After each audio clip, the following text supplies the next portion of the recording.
Welcome back to the shop, guys. I got a new tool today. I've been looking at this for a number of years. It's a knockout tool.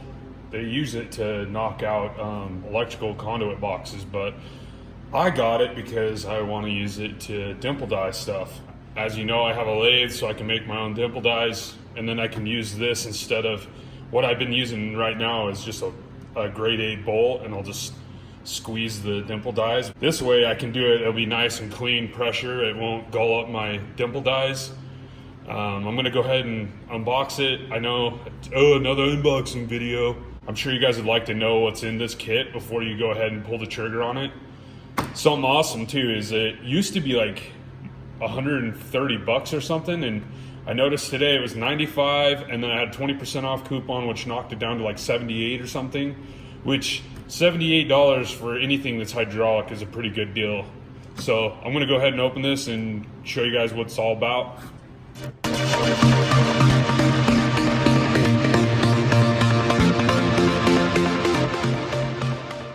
So here's everything besides the pump that comes in the box. It looks like the two draw bars, some sort of bushing. There's an 1 1/8, 1 3/8, 1 11/16, 1 15/16, and 2 3/8.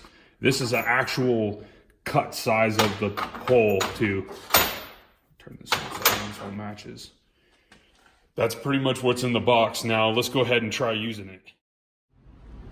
So the way that this actually works is this is a hydraulic ram. Obviously, what it does is pulls on this bar here.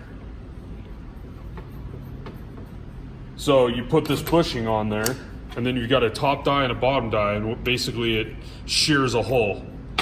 You have to drill a 1/2-inch hole first. I got a piece right here. I just wanted to show you how this works. So you put your bottom die on. Make sure this is tightened all the way. You put it through the hole. Tighten your top die down. Then you hit her with the ram. A couple pumps. This is aluminum, by the way. It's the easiest material to pretty much punch, but it's all I had laying around. See, easy as butter. Damn, dude, that thing just... See, look how nice of a cut it made. Damn. I'm even impressed. Damn. Cut out piece. Lock washer, anyone? Now I'll show you how it works with my homemade dimple dyes. So what this is just 1-inch round chromoly, and I had just put a chamfer and then internal chamfer on this side, and you just use a 1/2-inch bolt and you squeeze it together in it. But the problem is you can see all that galling. So this is hopefully going to be in, hopefully this will work better than that. So put this side on. Here's our piece. Got a 1/2-inch hole in it. The one issue I see with this already is this hole probably needs to be smaller. See how there's slop? That slop's gonna create an uneven dimple. I could put a shoulder on that and it would fix it, but I'm too lazy. So, and I don't have a nut for this, so I'll just have to go ahead and use the cutter backwards. Hopefully it's pretty centered, but here we go.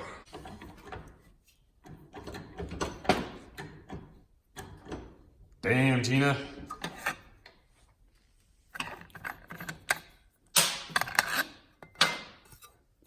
Nice. See how nice that is?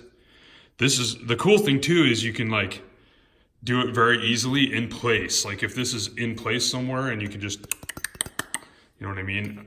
I guess you could do that with the impact too.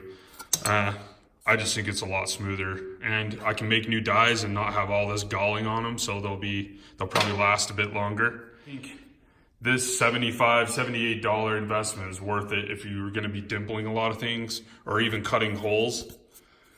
The only thing I don't like is the hole sizes are for electric conduit, so you got uneven sizes and stuff, but oh well. I'll just make some dimple dyes for these sizes and then we'll be good to go. Once again, thanks for watching, guys, and we'll see you next time.